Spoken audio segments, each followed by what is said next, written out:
What's up, everybody? Thralls Metal here once again. I'm Necrotic Nick. I'm Jammin John. And we have yet another album review for you. So this one, well, we saw it was coming out, and we've been like longtime fans of this band. Yeah. We hadn't really brought them up very much on here. So, because I'm not gonna lie, I kind of fell out of them. I got into them early on, and then I just kind of. yeah, no, they were kind of like a big thing for me in the mid to late 2000s, and then it's a bit of a falling off, but we saw they were coming out with a new album, so here we are reviewing it, and we are talking about Hatesphere with their new album, Hatred Reborn. This also comes out on the 24th of March on Scarlet Records. This band formed in 2000 in Denmark. This is their 11th album overall, first one in 5 years, and the first one with a new singer, Matthias Oldal. I think maybe that's how you said it, probably not. We don't do well with translations, pronunciations. Nope. You've seen us. Never. But yeah, for those who don't know, this band, I would describe them as deaththrash with like a little bit of a melodic death metal and kind of hardcore edge to them.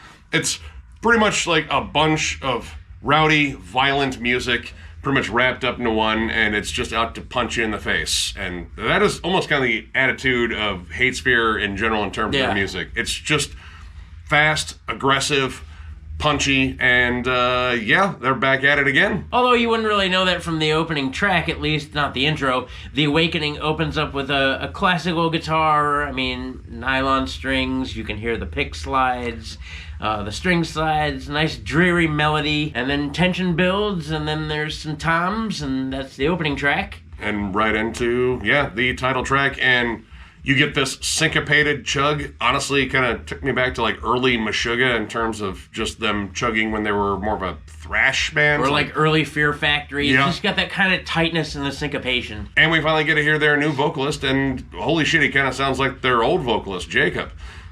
He's got this very shouty delivery, but he has multi-tiered range, which I like. Like, there's some clean vocals occasionally. He has a higher scream that is almost kind of Trevor-ish, and some low death roars every now and then.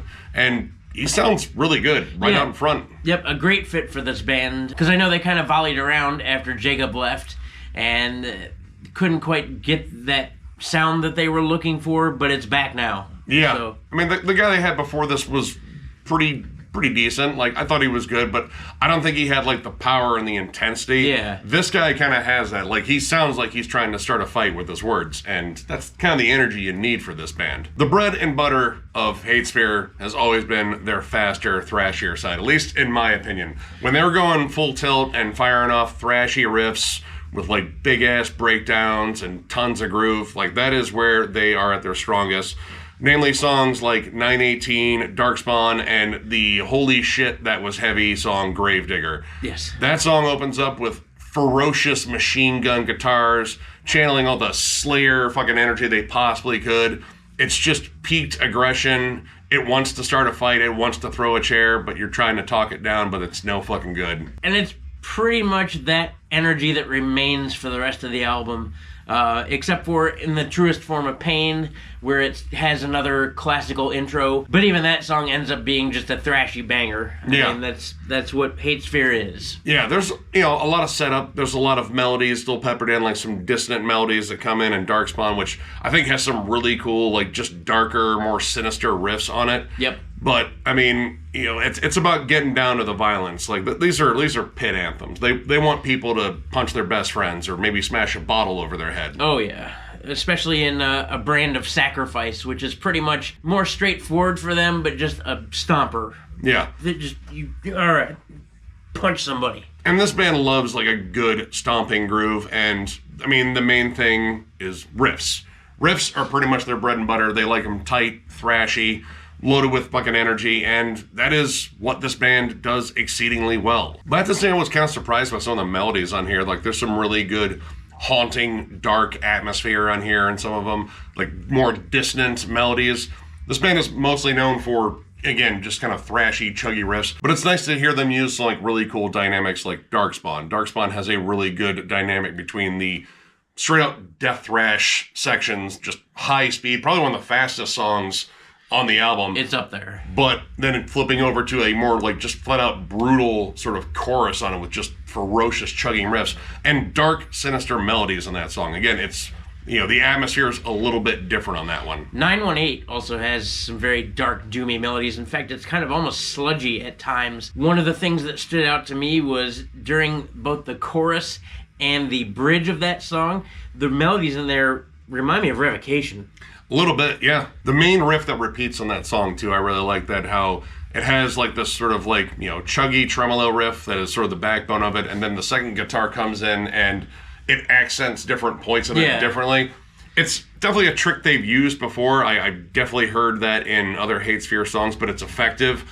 And it's not like trying to make the riff too melodic or anything. Like, it just adds another bit of heft and a nice little, tag to it that kind of gives it a little bit of extra oomph. And again, to show more of their melodic, slower, sludgy side, the instrumental Violent Compulsion again has some really dark, sludgy riffs in it. Ends a little bit too quickly, but I'm not gonna bitch. Actually, that instrumental, and well, I'll be honest, this band reminds me a lot of The Haunted.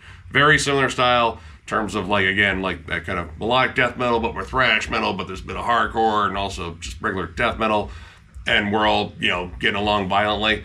But this instrumental reminds me a lot of the instrumental that is on One Kill Wonder, Demon Eyes. It kind of has that same sort of brooding nature. It's a little bit slower and sludgier. The riffs are a little bit different, too, and it kind of makes sense that it's an instrumental because it just kind of feels different. Like, they're a little bit more sludgy at times, like kind of like a thrashier version of Crowbar. So this album pretty much checks off everything that I probably expected for a Hatesphere album. And that is both good and bad, I guess. Not really bad, it's just, all right, this is called Hatred Reborn.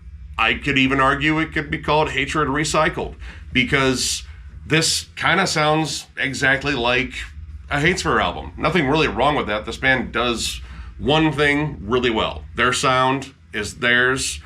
For the most part, like, there's definitely bands you can compare it to, but they execute it really well. The riffs kind of fit in a box, and they fucking thrash around and beat the shit out of each other, and you have a good time. But I feel like there's a lot of repeated ideas from, previous albums. Like, not just like, hey, we're pulling influences from other bands, which, any band does. But this feels like they kind of went to their own well and sort of recycled some ideas from, say, Sickness Within. There's definitely some stuff in there that remind me of Serpent Eyes and Killer Smiles. Yep. Ballet of the Brute, too. Maybe To the Nines a little bit. They have a good back catalog just in terms of the stuff they do. It's just, I feel like, it's already been done here, but at the same time, it's being done well and possibly more energetically than it has been done in a little while. I really wasn't a big fan of the last album. Reduced to Flesh was kind of a dud. This one, it sounds like they got their energy back.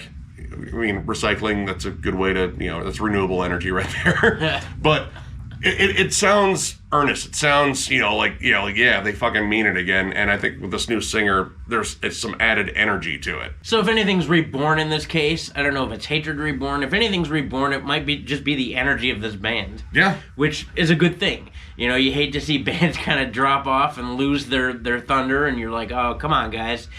So when they come back 5 years later, you're like, oh, well, there's Hatesphere again. I mean, if anything, you could say this is like a reestablishing thing. Like, all right, we got a new singer. We are fucking back at it.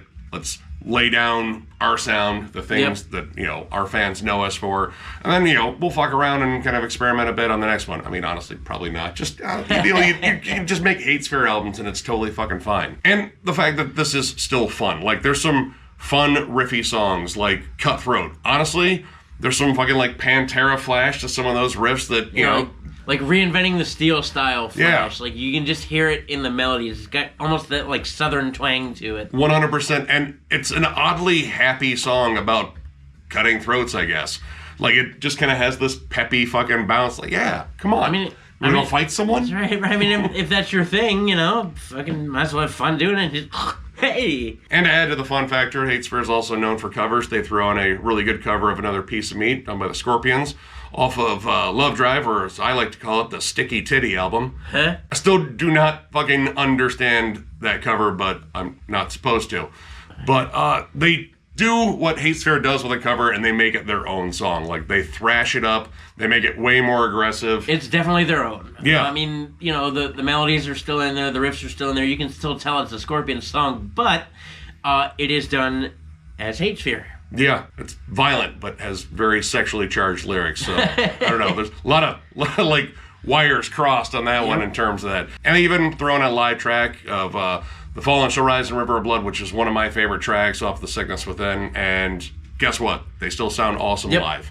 Yep. So yeah, I mean, overall, this was kind of what I expected. And I mean, my expectations for Hatesphere, you know, I expect them to sound like Hatesphere. So they sound like Hatesphere. You know, both like, yeah, I kind of knew what this was going to sound like, but it was also pretty fun. So overall, I'm going to give this 3 stars. I enjoyed this. It is a riffy banger. It's full of energy. You know, it's very familiar. It sounds like Hatesphere. Like, if you are a longtime fan of Hatesphere or The Haunted, yeah, you pretty much know what this is going to sound like. But, I mean, is it energetic and fun? Does it make you want to fucking bang your head? Hell yeah. Yeah. Fuck yeah, it does. So yeah, definitely check it out. It's just kind of a fun party album.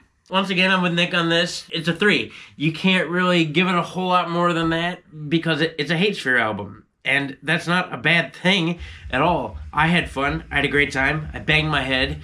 It is loaded with cool riffs and cool melodies. But they're not reinventing the wheel here at the same time either. It's Hatesphere. If you like Hatesphere, you're still going to like Hatesphere. In fact, you're probably going to be a little bit more excited because they sound re-energized. That's a good thing. But, you know, it's a Hatesphere album. I feel like a broken record here, but Hatesphere. 3.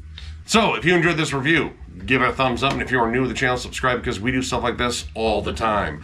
We are also on Patreon. If you'd like to help us out there, there's a link down below to thrallsmetal.com. Our store is there. We will eventually reload on stuff, but that will have to wait until after Denver Death Fest! Hey, yay! April 20th through the 22nd in Denver, Colorado. Come out and join us. We got 28 bands on the bill.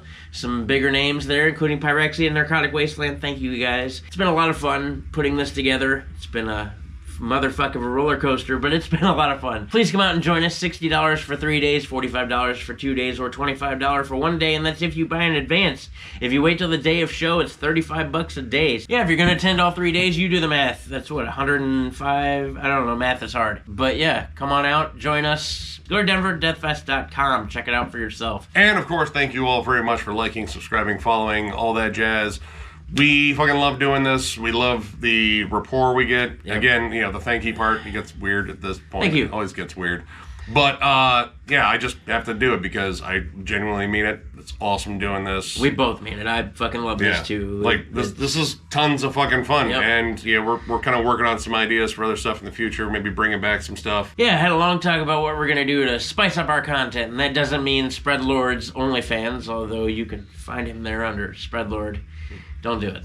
Yeah, right now I think we're about as spicy as mayo. We need to be way more spicy. But thank you, nonetheless, for continuing to show up and like and comment and all the wonderful things you do to keep us going. We absolutely adore this. This has become a full-time part of our lives, and I'm very thankful for it. So absolutely. But most of all, thank you and you and you and you and you back there. I see you. Fuck yeah. And with that, we'll catch you later.